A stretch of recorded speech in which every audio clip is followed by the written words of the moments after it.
लौह नगरी जमशेदपुर में वन विभाग की ओर से पृथ्वी दिवस के अवसर पर एक कार्यक्रम का आयोजन किया गया। इस मौके पर वन विभाग की ओर से शहरवासियों को एक पार्क की सौगात दी गई।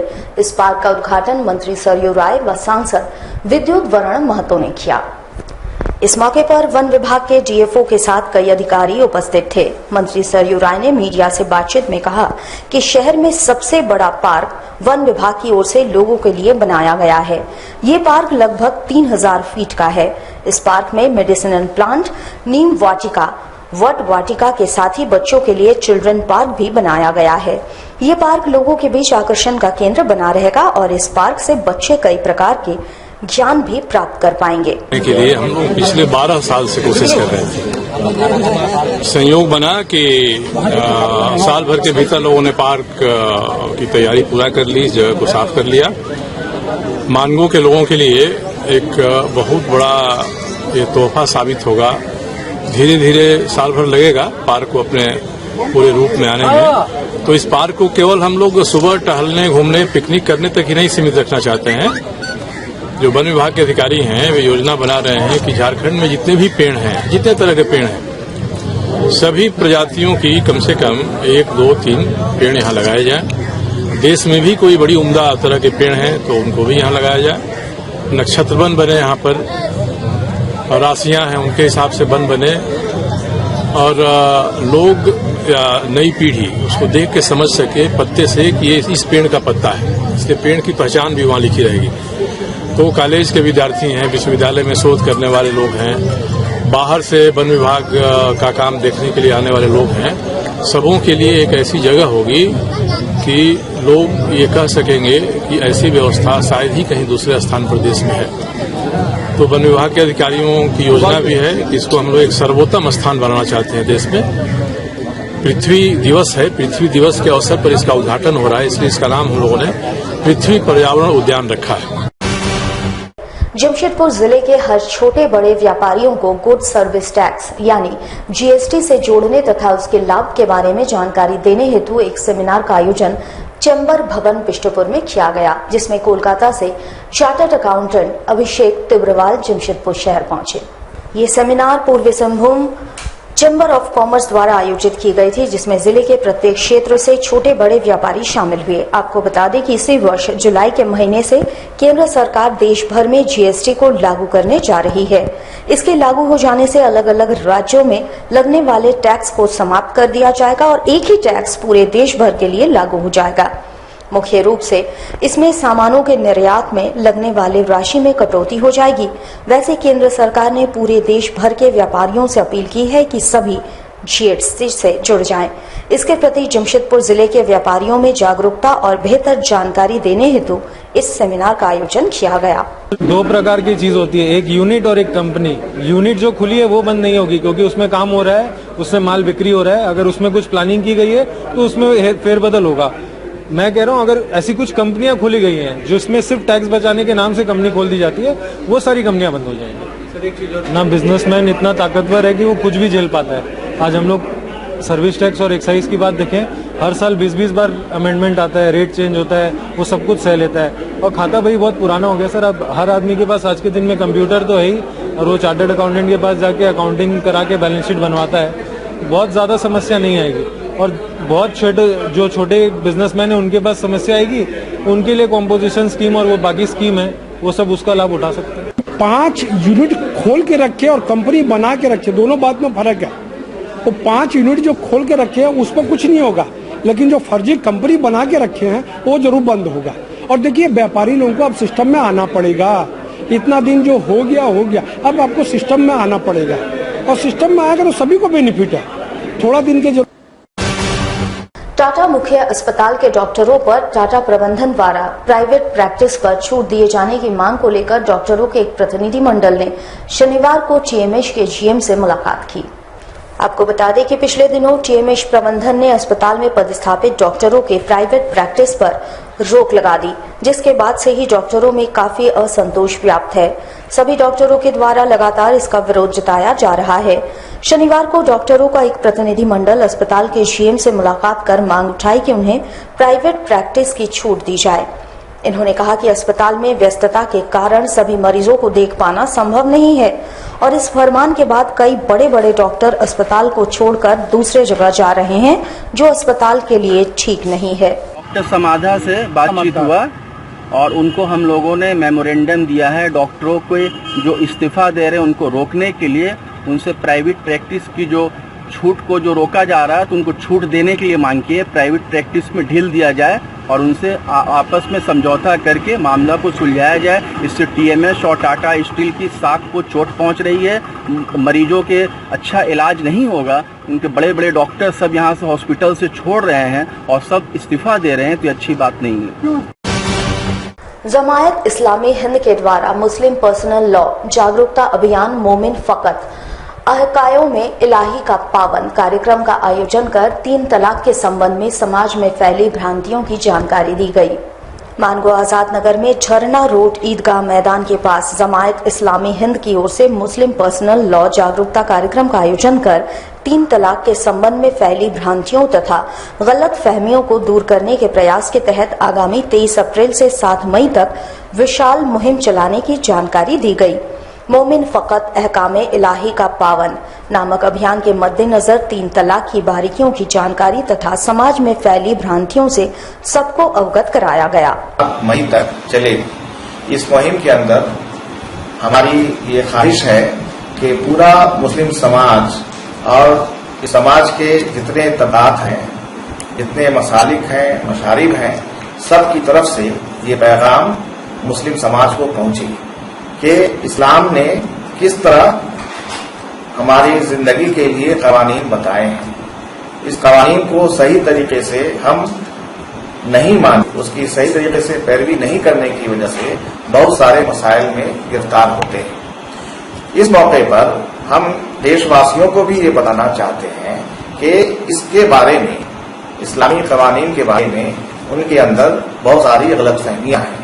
उन गलतफहमियों को दूर करने के लिए उनको चाहिए कि वो इस्लाम के जो नियम है, कानून है, उसको जानें और हम लोगों से संपर्क करें। मुस्लिम समाज के जो भी रहनुमा है उनसे संपर्क करें तो उनको सही बात पता मालूम हो सकती है। साथ ही साथ इस अभियान के तहत हम ये भी चाहते हैं कि हमारे अंदर जो इस नियम पर नहीं चल के गलत रास्ता अपनाने की वजह से जो परेशानियां होती हैं उसको दूर करने की कोशिश करें।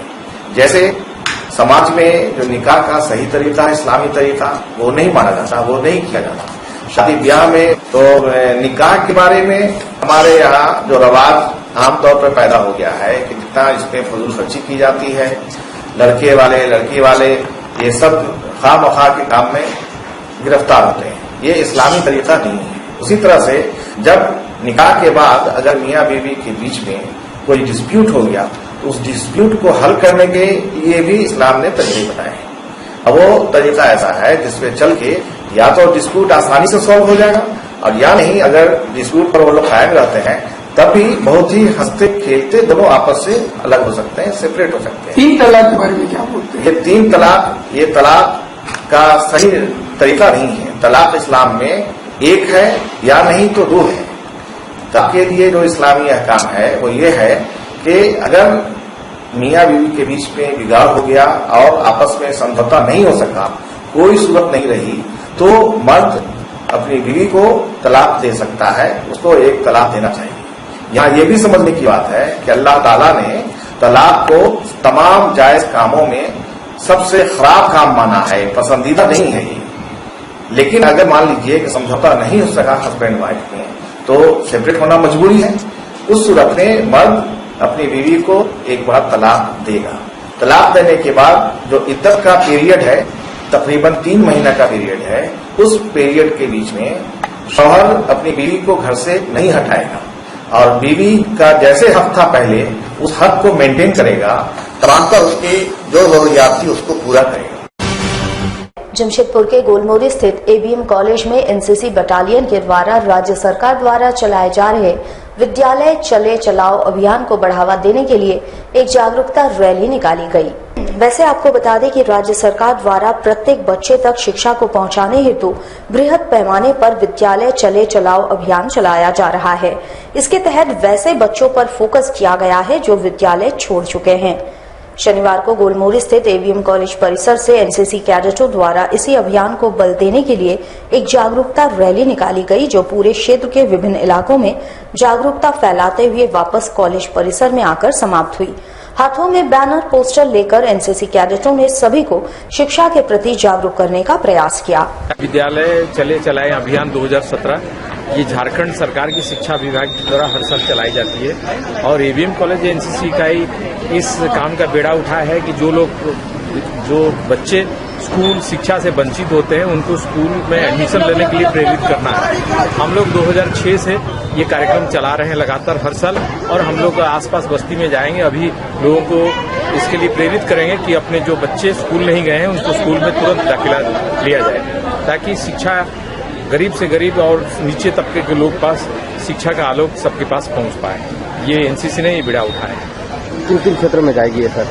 ये अभी केबुल टाउन, केबुल बस्ती, टोला डुंगरी, नंदनगर और गोलमोरी हिंदू बस्ती, मुस्लिम बस्ती, सरस्वती नगर, बजरंग नगर इत्यादि घूमते हुए फिर कॉलेज प्रांगण में ही वापस आएगा।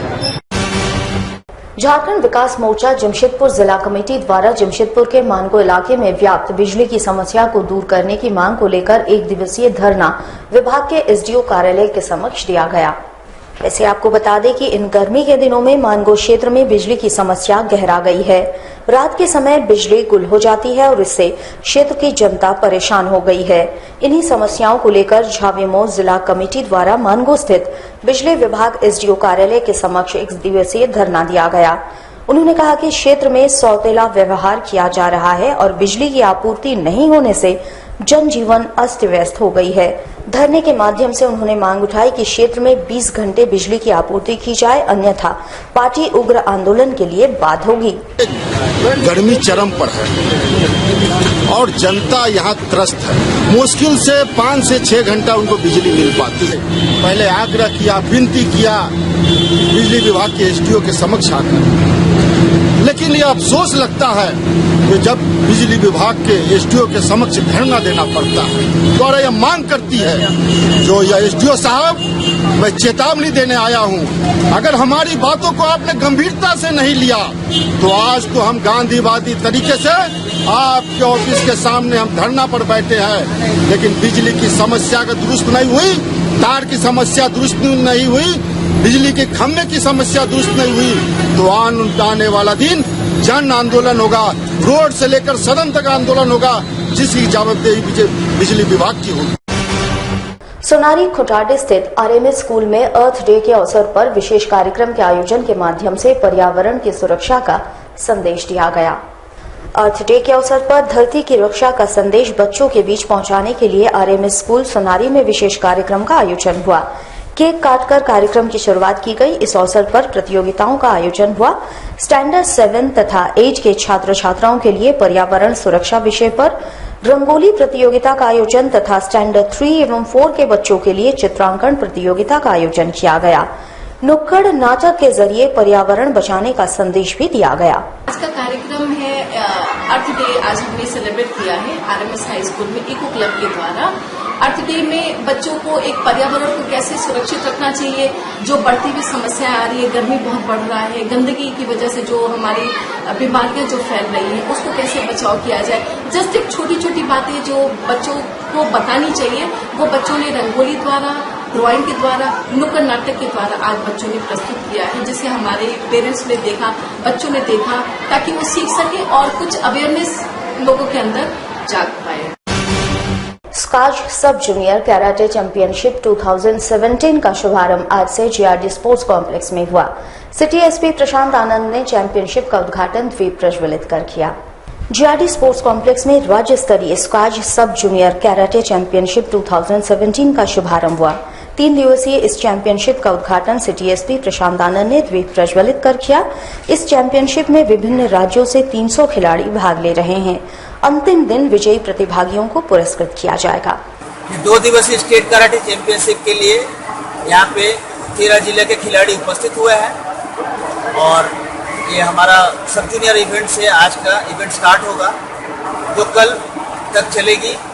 22 सब जूनियर नेशनल कराटे चैंपियनशिप में राज्य का प्रतिनिधित्व करेंगे। कहाँ से बच्चे आए हैं? बच्चे इसमें मेनली तो 13 डिस्ट्रिक्ट पे हैं, जिसमें रांची है, धनबाद है, लोहरदगा है, खूंटी है, सरायकेला, दुमका, जमशेदपुर, ईस्ट सिंहभूम, वेस्ट सिंहभूम और लोहरदगा, देवघर, सारे 13 डिस्ट्रिक्ट के। जमशेदपुर के नरवे राम स्कूल परिसर में Jharkhand inter school karate championship का आयोजन किया गया, जिसमें शहर व आसपास के 40 स्कूलों से 200 बच्चे हिस्सा ले रहे हैं। Jharkhand inter school karate championship का आयोजन झारखंड कराटे डो एसोसिएशन और नरवे राम स्कूल के तत्वावधान में आयोजित किया गया है। ये चैंपियनशिप 1 दिवसीय है। बच्चों के अंदर छुपी प्रतिभा को निखारने के लिए इसका आयोजन प्रत्येक वर्ष किया जाता है। वैसे आपको बता दें कि इस चैंपियनशिप में बड़ी संख्या में आदिवासी बहुल इलाके से भी बच्चे शामिल होते हैं। साथ ही साथ इस चैंपियनशिप में जीत दर्ज करने वाले छात्रों के लिए सरकार के समक्ष स्कॉलरशिप देने की मांग भी रखी जाती है, क्योंकि पिछले वर्ष भी सरकार के द्वारा यहां बेहतर प्रदर्शन करने वालों बच्चे के लिए स्कॉलरशिप दिया गया था और इस स्कॉलरशिप से बच्चे काफी लाभान्वित भी होते हैं। झारखंड से आए हैं, सेलेक्टेड स्कूल्स को हम लोग बुलाए थे। सभी स्कूल से 2-4 बच्चे करके से 40 स्कूल पार्टिसिपेट किया है और लोकल जो है जमशेदपुर से करीब 16 स्कूल है। और Jharkhand inter school karate championship जो आयोजन है ये वनडे है और इसमें हम लोग Jharkhand state karate do association और नरवे राम स्कूल के साथ मिलकर एक अम्मान टूर्नामेंट करा रहे हैं और इसमें जो भी बच्चे जीतेंगे सरकार से उसको स्कॉलरशिप का हम लोग मांग करेंगे, क्योंकि पिछले बार भी सरकार जो हमारे स्टेट को बच्चे को जो है 18,72,000 रुपये स्कॉलरशिप दिया है। मैं झारखंड सरकार को धन्यवाद करूंगा और इस बार भी मेरे बच्चों को देंगे। बच्चे आगे बढ़ेंगे। यहाँ बहुत से बच्चे ऐसे हैं जो आदिवासी एरिया से सीख रहे हैं, मेहनत कर रहे हैं और वो बच्चे टैलेंट है और वो बच्चे नेशनल में भी मेडल आएंगे। और आज 200 बच्चे करीब पार्टिसिपेट किए हों। मैं शिहान एल नागेश्वर और general secretary Jharkhand state karate do association और coach Tata steel karate training से। आज के मुख्य अतिथि हमारे इनकम टैक्स कमिश्नर जो है सरदार सुमन जी हैं और चेंबर ऑफ कॉमर्स के प्रेसिडेंट भी आए हैं और हमारे बेंच के प्रिंसिपल साहब हैं और मुकुल चौधरी जो administrator DFA and sports Tata steel, उन्होंने भी उपस्थित। पूर्वी सिंहभूम जिला कांग्रेस कमेटी की ओर से मानगो अक्षेस के विशेष पदाधिकारी को ज्ञापन सौंपकर Jawahar Nagar road number 14A, 14B, 14C और 14D रोड निर्माण की मांग की गई। मानगो अक्षेस के विशेष पदाधिकारी का कांग्रेसियों ने धन्यवाद भी ज्ञापन किया, क्योंकि पहले कांग्रेसियों द्वारा किए गए शिकायत पर विशेष पदाधिकारी ने तुरंत संज्ञान लेकर क्षेत्र की समस्याओं को पाट दिया था।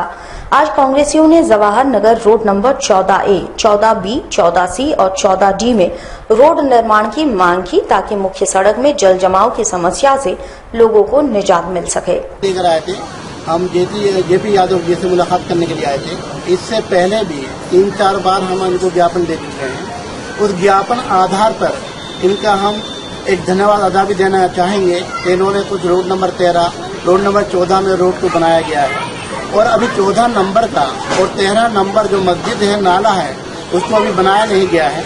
इनको ये कहने के लिए आए थे बारिश होने से पहले इस रोड को बनाया जाए, इसलिए कि अगर नाला नहीं बनता है तो रोड पर पानी आ जाता है, जिससे बच्चों को पढ़ाई के जो स्कूल जाते हैं उनको बहुत दिक्कत होती है, जो उम्र दराज लोगों को परेशानी होती है, इसलिए उनके पास होते हैं।